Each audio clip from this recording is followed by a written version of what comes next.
Okay, आज हम बच्चों पढ़ने वाले हैं ग्रेविटेशन स्टार्ट। ग्रेविटेशन का आज पहला क्लास होगा, तो कुछ बेसिक्स देखेंगे ग्रेविटेशन का और लॉ ऑफ ग्रेविटेशन देखने वाले हैं आज की क्लास। जैसे हम देखेंगे ग्रेविटेशनल फोर्स के बारे में देखेंगे, यूनिवर्सल लॉ ऑफ ग्रेविटेशन देखेंगे और vector form of gravitation force देखेंगे और कुछ क्वेश्चंस करेंगे। तो बिना किसी देरी के स्टार्ट करते सबसे पहले बताओ ग्रेविटेशनल फोर्स होता क्या है, क्या फील किया है आपने कभी?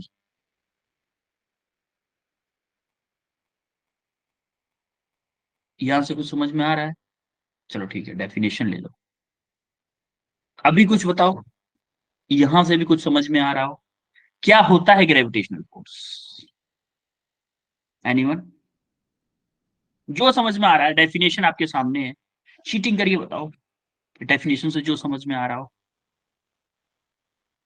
इक्वल टू हाँ जी हाँ m Akanksha. One m2 over r square. नहीं, ये तो फॉर्मूला हुआ बेटा उसका, ये तो फॉर्मूला हुआ इसका, GM1 M2 divided by r square, ये सबको याद होता है जनरली, बट असल में क्या है? ये बोल फोर्स ऑफ अट्रैक्शन जो दो बॉडीज के बीच में लगती है। यस, कोई भी दो मासेस अगर हमारे थोड़ी थोड़ी दूरी पर रखे हुए हैं तो उन दोनों के बीच में एक अट्रैक्शन फोर्स होती है, उस फोर्स को हम बोलते हैं ग्रेविटेशनल फोर्स। जैसे अर्थ है, अच्छा अर्थ अर्थ का फॉर एग्जांपल अर्थ तो बाद में लेंगे। एक काम करते हैं, आप बैठे हुए हो, मान लो मैं हूं और मेरे सामने लैपटॉप रखे हो। लैपटॉप का मास है मान लो 2 kg और मेरा मास है 65 kg या 70 kg, मान लेते हैं राउंड फिगर 70 kg। तो 70 kg मेरा मास है और लैपटॉप का मास है 2 kg, तो हम दोनों के बीच में भी एक ग्रेविटेशनल फोर्स लग रहा है। लैपटॉप मुझे अपनी तरफ खींचने की कोशिश कर रहा है और मैं लैपटॉप को अपनी तरफ खींचने की कोशिश कर रहा हूं। तो हम दोनों के बीच में एक ग्रेविटेशनल फोर्स लग रहा है, कितना मैग्नीट्यूड लगेगा, कितना फोर्स लगेगा, ये हम आगे लॉ में देखेंगे, क्योंकि दोनों के बीच में जो अट्रैक्शन फोर्स लग रहा होता है उसी को हम बोलते हैं ग्रेविटेशनल फोर्स। अब बड़ी बात आती है प्लैनेट्स की, कि जैसे हम अर्थ पे कोई भी ऑब्जेक्ट छोड़े तो अर्थ के ऊपर गिरता है, इसका मतलब हर ऑब्जेक्ट को अर्थ अपनी तरफ खींचती है, हर ऑब्जेक्ट को। जैसे ये दो बॉल हैं, दोनों बॉल को मैं गिरा रहा हूं, ये अर्थ की साइड में गिर रही है, अर्थ के ऊपर गिर रही है, मतलब अर्थ अट्रैक्ट कर रही है इन दोनों बॉल्स। तो इसको हम, ये किस वजह से हो रहा है? ग्रेविटेशनल फोर्स की वजह से।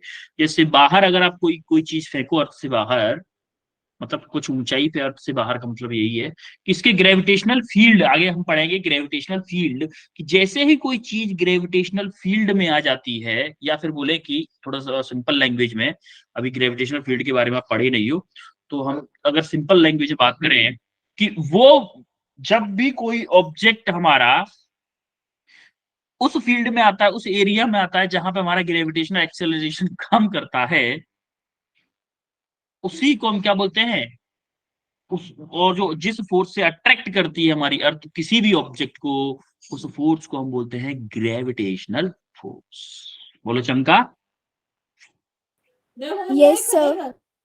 ओके, अब हम आते हैं universal law of gravitation. Universal law of gravitation क्या होता है? जैसे कि कोई मास m1 है और ये मेरा मास m2 है और r डिस्टेंस पे रखे हुए हैं, तो इन दोनों के बीच में एक अट्रैक्शन फोर्स लगेगा, m1 और m2 के बीच में एक अट्रैक्शन फोर्स लगेगा, जो कि फोर्स डायरेक्टली प्रोपोर्शनल होगा दोनों के मास के प्रोडक्ट के, m1 इंटू m2, और इनवर्सली प्रोपोर्शनल होगा इनकी डिस्टेंस बिटवीन, कितनी डिस्टेंस? r, r स्क्वायर के इनवर्सली। ये होता है हमारा यूनिवर्सल लॉ ऑफ ग्रेविटेशन, वैसे लिखा हुआ है इसको छोड़ो, यूनिवर्सल लॉ ऑफ ग्रेविटेशन। तो अगर हम दोनों को कंबाइंड करके लिखें तो F is directly proportional to m1 m2 divided by r square. तो अगर हम कांस्टेंट को हटाएंगे तो क्या आएगा? G आ जाएगा, जिसको हम बोलते हैं, क्या बोलते हैं इसको? कैपिटल G को क्या बोलते हैं भाई? Gravitational constant. Gravitational constant. कोई वैल्यू बताएगा इसकी? 6.6। 6.6 माइनस 11। 11। यस, आप 34 बोल गए थे फ्लो फ्लो। ठीक है, तो हमारा जी है ग्रेविटेशनल कांस्टेंट, जो कि प्रोपोर्शनलिटी की वजह से आया था, ये कांस्टेंट है आपका। तो अभी हमने फॉर्मूला पढ़ा G m1 m2 divided by are. आपको याद है इसी टाइप का फॉर्मूला हमारा एक इलेक्ट्रोस्टैटिक में था, कूलम्ब्स लॉ। Yes sir. क्या था मेरा, के K Q one Q1 Q2 Q two R by square। R square, ये था Yes, sir. Similar, yes sir. Similar formula था। ठीक है, अभी हम पढ़ेंगे ना नेक्स्ट क्लास में, हम एनालॉजी से पढ़ने वाले हैं। अभी मैं आपको बता दे रहा हूं कि जितनी भी सारी चीजें इसमें हैं ग्रेविटेशन में, आप इलेक्ट्रोस्टैटिक में सेम टू सेम चीजें पढ़ चुके हो ऑलरेडी। काफी सारी चीजें सिमिलर आप इलेक्ट्रोस्टैटिक में पढ़ चुके हो। तो हम जो नेक्स्ट क्लास में करने वाले होंगे वो काफी सारे बहुत शॉर्टकट करेंगे। मतलब डेरिवेशन तो अपन को देखने ही नहीं है, पहली बात तो डेरिवेशन नहीं देखने हैं। तो अपन को देखने क्या है, क्वेश्चंस देखने हैं और फॉर्मूला की अंडरस्टैंडिंग चाहिए। तो कल की क्लास में जब भी आप आओगे, जो नेक्स्ट क्लास होगी, उसमें आप इलेक्ट्रोस्टैटिक चैप्टर को रिवाइज करके, अगर आप इलेक्ट्रोस्टैटिक चैप्टर रिवाइज करके आए, तो ये मान लो आपको पूरे ग्रेविटेशन में 2 या 3 लेक्चर में खत्म हो जाएगा पूरा ग्रेविटेशन। 3 से 4 लेक्चर, मुश्किल से 4 लेक्चर लगेंगे, तीन तीन में खत्म हो जाएगा, पूरे पीवाईक्यूज हो जाएंगे। वो कैसे होंगे वो आपको नेक्स्ट क्लास में पता चलेगा। लेकिन आपको सारे के सारे क्या पढ़ के आने हैं, इलेक्ट्रोस्टैटिक चैप्टर पढ़ के आना, रिवाइज करके आना है, जिसमें इलेक्ट्रिक फील्ड, इलेक्ट्रिक पोटेंशियल, दोनों चीजें ध्यान से। ठीक है, तो आज हम इसके बारे में थोड़ा सा देख लेते हैं कि बेसिक इसका, उसके बाद हम स्टार्ट करेंगे। तो ग्रेविटेशनल फोर्स की प्रॉपर्टी क्या होती है, gravitational force active between two bodies form an action and reaction pair, reaction reaction pair में होता है और अपोजिट डायरेक्शन में होता है। Gravitational force between two bodies independent of the nature of the medium, medium पे कोई डिपेंड नहीं करता। हमारा इलेक्ट्रोस्टैटिक फोर्स मीडियम पे डिपेंड करता था कि नहीं, Yes, sir. नहीं करता था।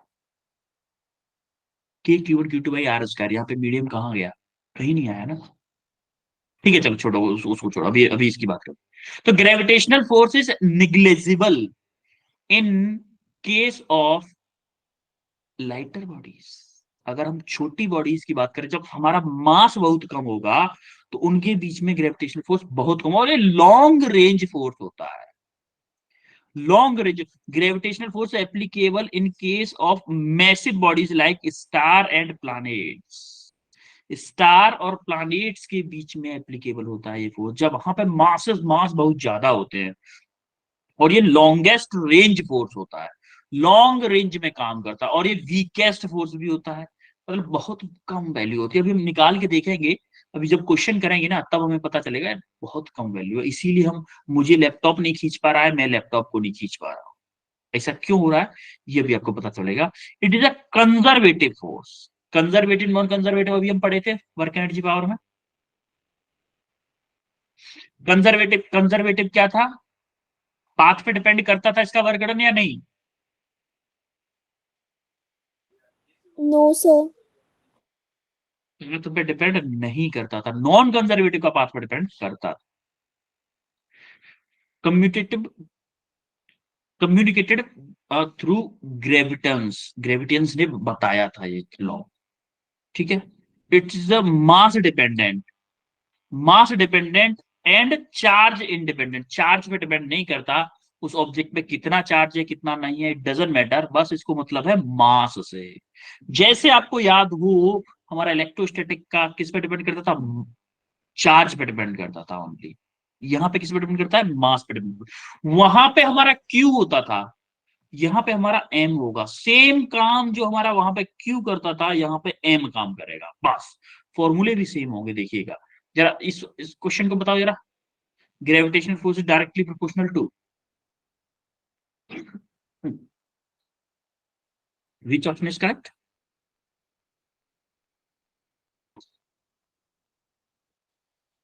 कौन सा ऑप्शन करेक्ट है भाई,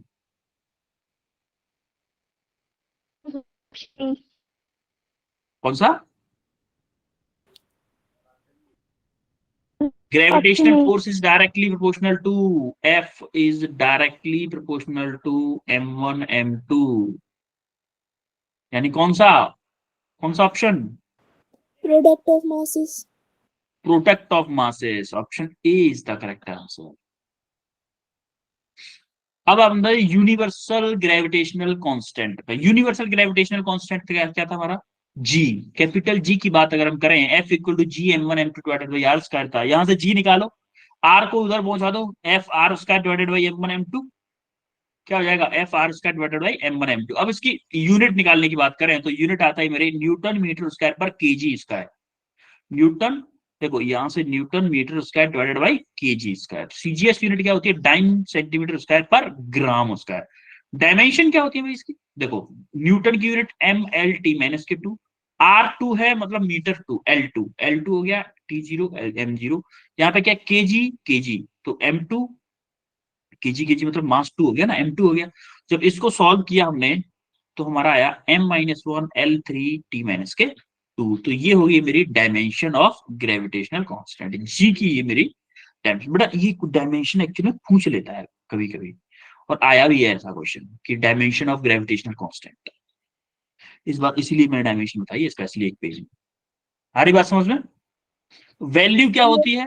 6.67 into 10 to the power minus के 11 न्यूटन मीटर स्क्वायर पर केजी स्क्वायर। अगर आपको सीजीएस यूनिट में चाहिए 6.67 इंटू 10 टू माइनस के 8 9 सेंटीमीटर स्क्वायर पर ग्राम स्क्वायर। तो ये हमारी वैल्यूज थी, ये तो मैंने बता दिया है। इस क्वेश्चन को करो भाई, हम मेनली हमें क्वेश्चन पे आना है। क्वेश्चन करो भाई।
Two spherical balls of mass 10 kg each placed 100 meter apart. Find the gravitational force of attraction between them.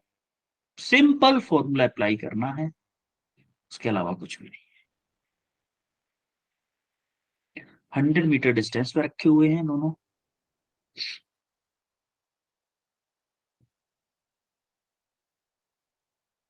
आकांक्षा का आंसर आ चुका है।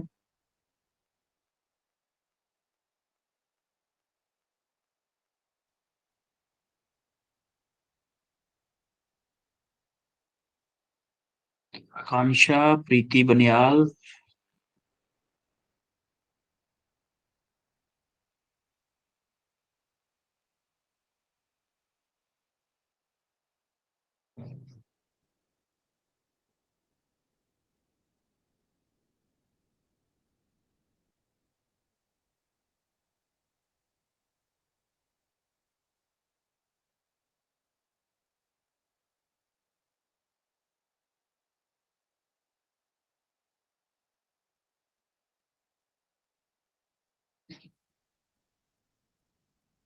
आकांक्षा आंसर बता बेटा। आकांक्षा 6.67 into 10 raised to power minus 7 Newton. Okay. Preeti Banihal 6.6 into 10 raised to power minus 7 Newton. Okay.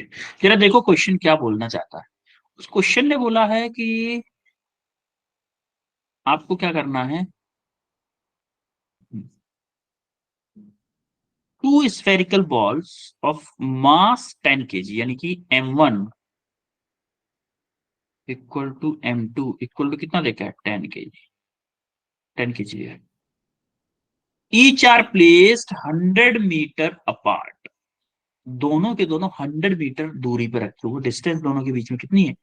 जैसे मान लो ये एक मास है, एक ये मास है, दोनों के बीच में डिस्टेंस है 100, और ये भी 10 kg है, ये भी 10 kg। दोनों के बीच में फोर्स की वैल्यू पूछी है, तो फोर्स क्या होता है formula? G m1 m2 divided by r²। तो G कितना मेरा 6.67 into 10 to the power -11। m1 क्या है मेरा 10, m2 क्या है 10 डिवाइडेड बाई r²। r क्या है मेरा 100, 100 का स्क्वायर मतलब 4 जीरो हो जाएंगे, होंगे कि नहीं? Yes, sir.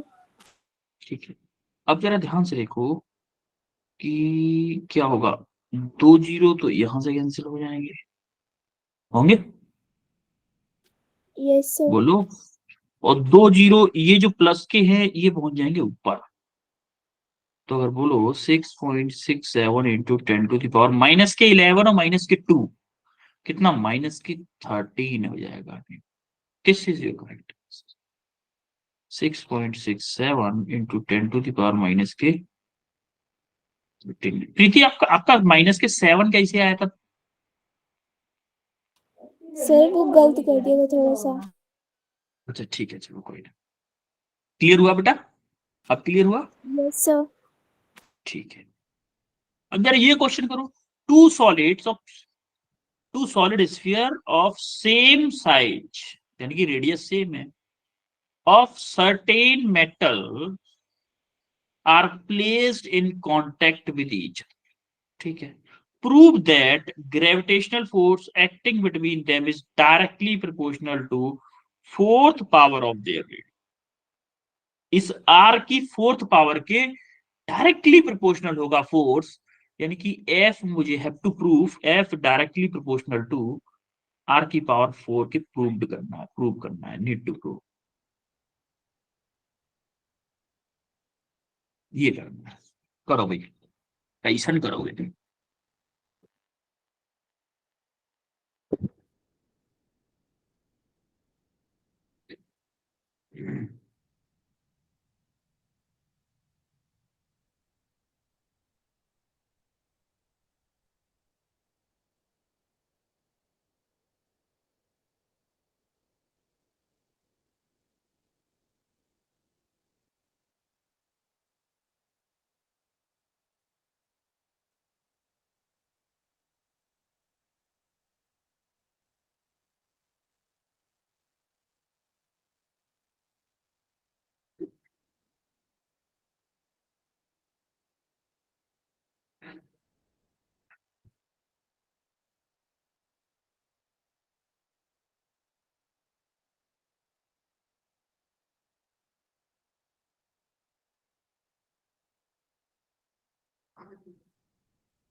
आ रहा है कुछ समझ में कैसे होगा?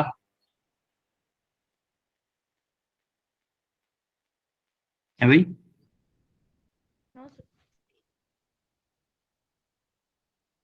मास को आप रेडियस के टर्म में लाने की कोशिश करो, वॉल्यूम और डेंसिटी के टर्म, डेंसिटी की फॉर्मूला से, वॉल्यूम एंड डेंसिटी के फॉर्मूला से मास को क्या लिख सकते हो?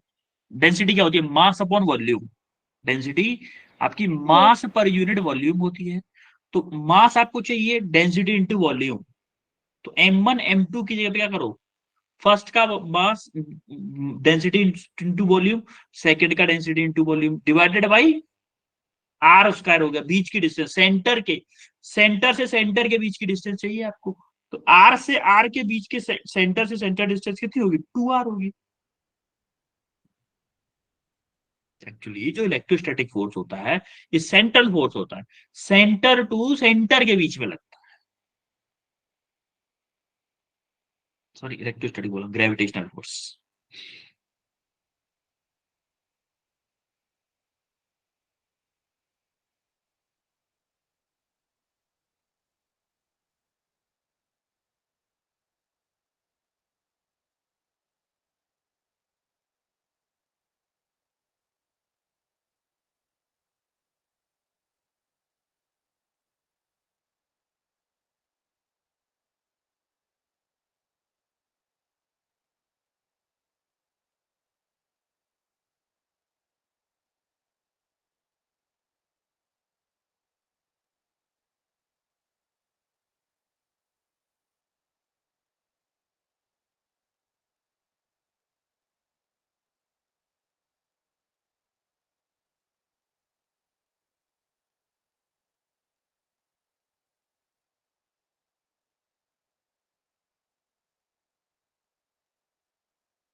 हवा लग रही है किसी को? चलो मैं करवाता हूँ, ठीक है। सर नहीं आया, हो गया? सर नहीं आया। ओके, नहीं हुआ, ठीक है, कोई ना। देखो अपन को एक चीज पता है, यहां से सेंटर के बीच की डिस्टेंस क्या है?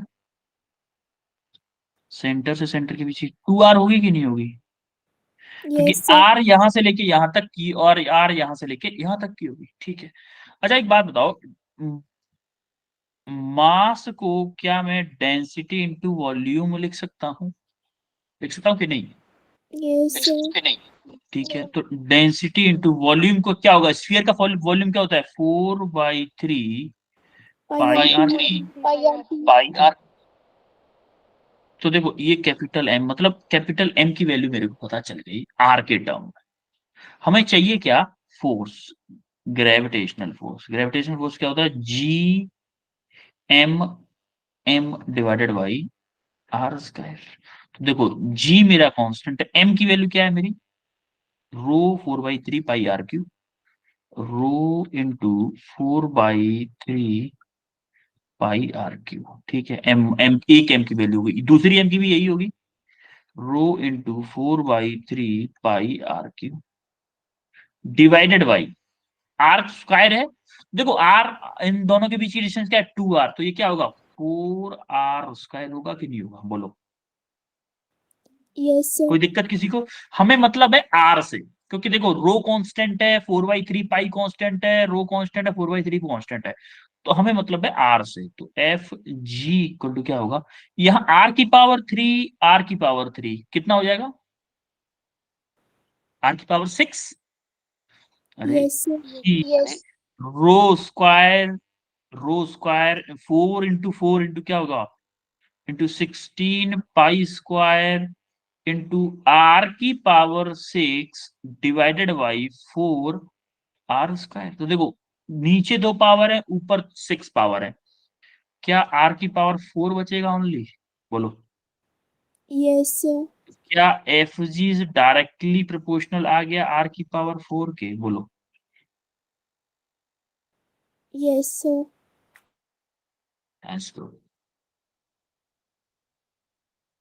क्लियर है? Yes, sir. हम आते हैं vector form of Newton's law of gravitation. Vector form क्या होता है भाई, माना कि हमारा जो r12 है, r12 मतलब पोजीशन वेक्टर। कभी कभी क्वेश्चन क्या करता है ना, पोजीशन वेक्टर के टर्म में दे देता है हमें डिस्टेंस, तो हमें उसके लिए वेक्टर फॉर्म भी आना चाहिए। तो इसको हम बोलेंगे r12 और r21। क्या मेरी r12 जो वेक्टर है वो इक्वल है माइनस के r21 के, है कि नहीं है? r12 इस डायरेक्शन में, r21 इस डायरेक्शन में, है कि नहीं, बोलो। Yes, sir. तो हमारा F12 F21 भी अपोजिट होंगे दोनों एक दूसरे के। तो अगर मैं बोलूं F21 तो GM1 M2 divided by r² into r21। अच्छा ये क्या है, कोई बताएगा मेरे को, ये क्या है, कैप लगा हुआ है उसके ऊपर, यूनिट वेक्टर है कि नहीं है? Yes, sir.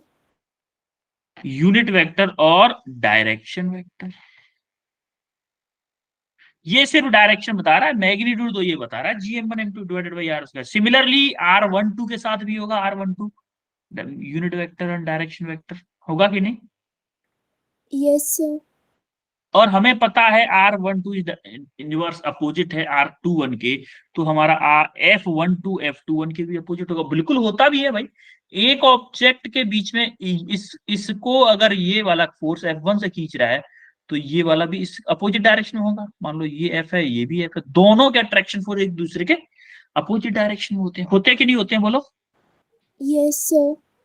तो ये हमारी फॉर्म रही vector form, GM1 M2 divided by r² into position vector, या फिर बोलूं कि डायरेक्शन वेक्टर। अच्छा बोलूं तो डायरेक्शन वेक्टर या यूनिट वेक्टर। तो अब हम इसके ऊपर कुछ, अभी तो खैर उसको करते हैं कि gravitational force on a point mass due to a number of point mass. जैसे मान लो कि आपके चारों तरफ 5-7 लोग बैठ जाए, आप बैठे हुए हो, आपके चारों तरफ एक इधर बैठ गए, इधर एक, इधर एक, आगे पीछे, ऐसे करके चारों तरफ बैठ जाए, क्या वो सभी आपको अट्रैक्ट करेंगे अपनी तरफ, करेंगे कि नहीं? Yes. हाँ भाई बिल्कुल करेंगे, सबके सब आपको अट्रैक्ट करेंगे। और एक चीज और, जैसे आपको याद हो तो इलेक्ट्रोस्टैटिक फोर्स में भी ऐसा कुछ होता था।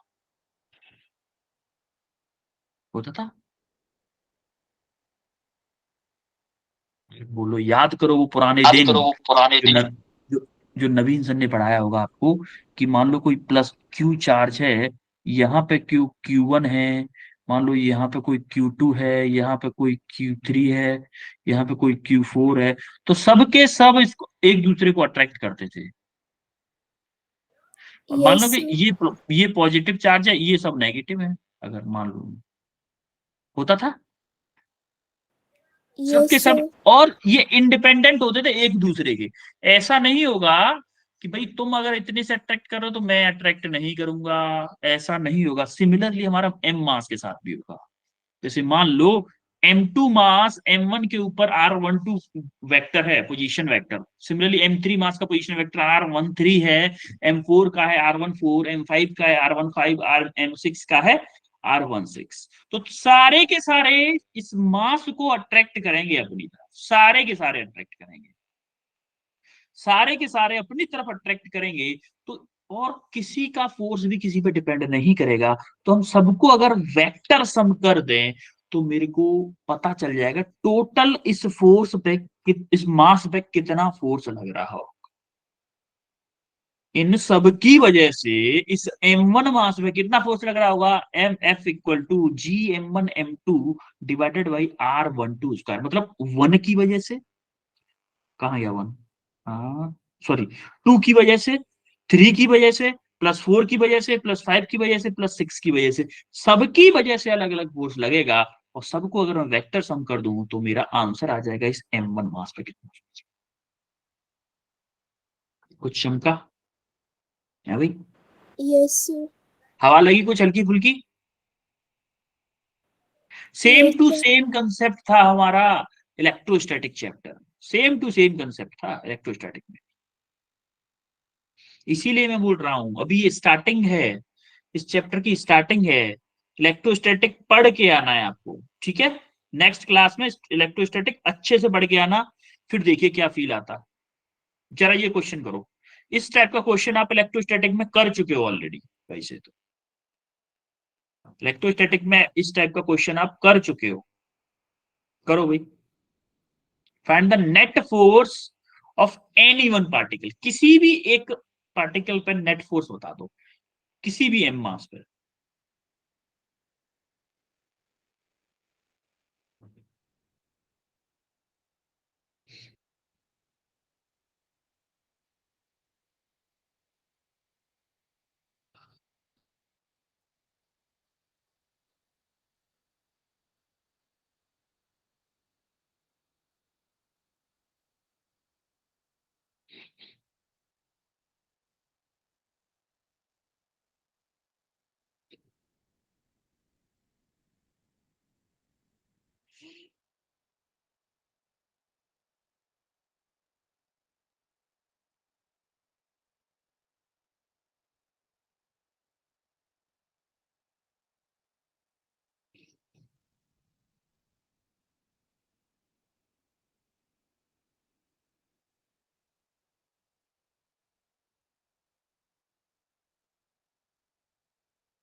है किसी का आंसर? काफी टाइम हो गया वेट करते हुए भाई।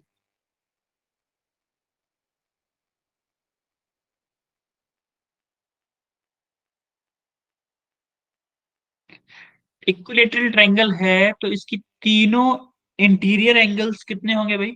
60 डिग्री। तीनों ए जो साइड है उनके बीच का एंगल 60 डिग्री होगा।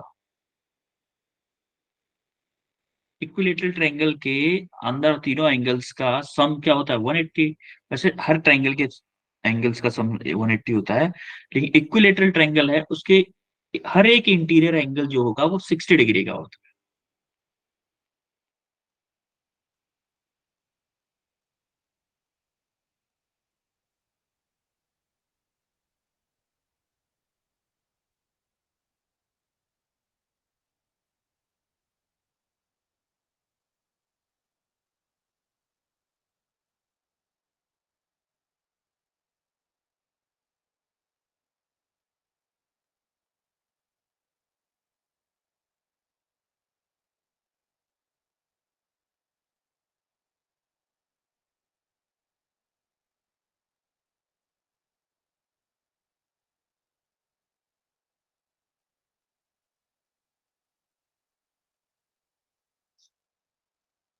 ओके चलो ठीक है, मैं करवाता हूँ इस क्वेश्चन को। देखो, हमारे तीनों साइड्स का सम क्या है? मतलब तीनों साइड्स को बोलो, ये एंगल मेरा 60 डिग्री, ये भी एंगल 60 डिग्री, और ये एंगल भी 60 डिग्री। एक बात तो, इस एम और इस एम को जो फोर्स खींचेगा, माना कि ऐसे खींचेगा कि नहीं खींचेगा? सिमिलरली ये भी ऐसे खींचेगा, माना कि ये एफ फोर्स है। दोनों एफ होंगे क्योंकि ये मास सेम है तीनों, और तीनों के बीच की डिस्टेंस सेम है। तो एफ होगा क्या भाई? G M, sorry, G M, M divided by A square, या फिर बोलूं कि G M square by A square. होगा कि नहीं होगा भाई? बोलो। Yes, sir. ठीक है, अब एक बात बताओ मेरे को, कि अगर मैं यहाँ पे बनाऊं इसको थोड़ा सा अलग से, कि एक फोर्स मेरा एफ ऐसे है और एक फोर्स मेरा एफ ऐसे है, इन दोनों के बीच का एंगल है 60 डिग्री। तो अपन को क्या ये फॉर्मूला याद है कि रिजल्टेंट फोर्स इक्वल टू होता था अंडर रूट में P square plus Q square plus 2p Q cos theta? याद है? Yes, sir. तो मेरे को नेट चाहिए, तो मैं बोलूं कि एफ ग्रेविटेशनल फोर्स नेट क्या होगा? अंडर रूट में F square plus 2 into F cos 60। होगा कि नहीं? बोलो। Yes, sir. देखो यहाँ पे P मान लो, इसको मान लो, चलो P, और ये आपका Q के इक्वल है, दोनों के बीच में एंगल ये क्या है मेरा, थीटा हो गया। तो P की जगह पे F, Q की जगह पे F, और आप थीटा की जगह पे 60 पुट किया, तो हमारा ये एक्सप्रेशन आ गया। तो F square plus F square 2F square plus 2 × F square into cos 60 की वैल्यू क्या, 1/2 होती है कि नहीं, Yes, 1/2। sir. तो 2 से 2 कैंसिल हो गया, तो क्या होगा, अंडर रूट में 2F स्क्वायर प्लस ये क्या हो जाएगा, F स्क्वायर। तो कितना हो जाएगा, अंडर रूट में 3F स्क्वायर, तो F स्क्वायर बाहर आ जाएगा, क्या हो जाएगा, √3F, यानी कि F नेट जो आएगा मेरा, √3 टाइम्स ऑफ F आएगा। F की वैल्यू हमने क्या निकाली, GM² / A², √3GM² / A²। This is your correct answer. बोले चमका, Yes, sir. यहां तक क्लियर हुआ सबको, है भाई? Yes, sir. ठीक है।